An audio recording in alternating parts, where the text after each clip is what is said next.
Today, Deputy President Cyril Ramaphosa will launch the National HIV Prevention Campaign for girls and young women in Pietermaritzburg in KwaZulu-Natal.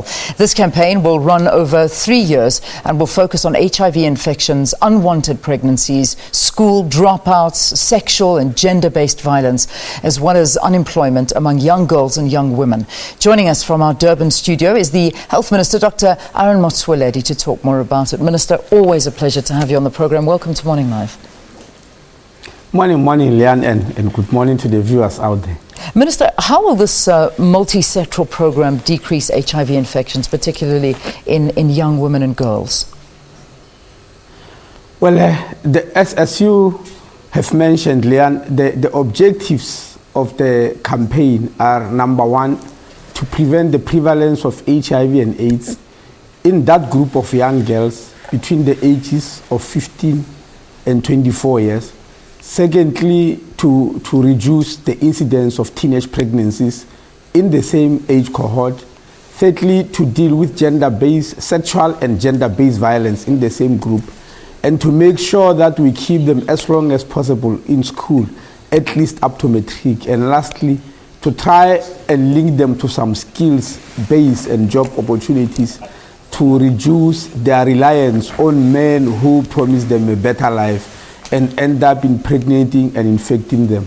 So these are the 5 main aims of the campaign, but also the campaign is not only going to focus on those girls, it's also going to try and identify the very same men who impregnate and infect them, and also try to see how we help them.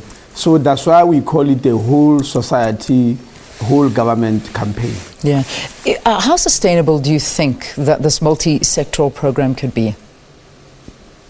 Well, we are going to run it for 3 years with the help of PEPFAR, the German Development Agency, the Global Fund, and funds from the Republic of South Africa. We believe after 3 years, we'll sit and review and we'll have made some we'll have gained some momentum. Yeah, well, I mean, you know, it's very disturbing, and I mean, we spoke yesterday at length about it as well, and talking about the fact that there are 1,700 daily new infections between young girls and women, and this is a very disturbing figure. As much as there's so much to celebrate when it comes to the HIV infection rate going down in South Africa, this is the most vulnerable sector of our communities. But, you know, in your view, why do you think this is the case? I know you've spoken at length about older men and taking advantage of younger women, but what do we need to do? What more needs to be done to educate? Well, Leanne, generally, the young girls in that group are vulnerable, firstly, for biological reasons. They are 8 times more likely to get HIV positive than boys in the same age group. But secondly, are the social reasons that we have mentioned. That's why the campaign has got the 5 objectives. If you look at our battle against HIV and AIDS, the huge successes we have scored and the achievements that have taken the country forward end up increasing life expectancy were based on what is called biomedical interventions. That means ARVs, medical male circumcision, prevention of mother-to-child transmission, etc., etc. Now, what we are dealing with now, this new campaign, is dealing with what we call socio-behavioral interventions. That means we are going to the heart of the matter about the behavior and the sociology of human beings. And we've discovered that this group of young girls are more vulnerable. And Leanne, it's not only in South Africa. A study was conducted in 14 countries in Southern and Eastern Africa. And it was found that there are 5,000 new infections per week, not per month or per year, per week.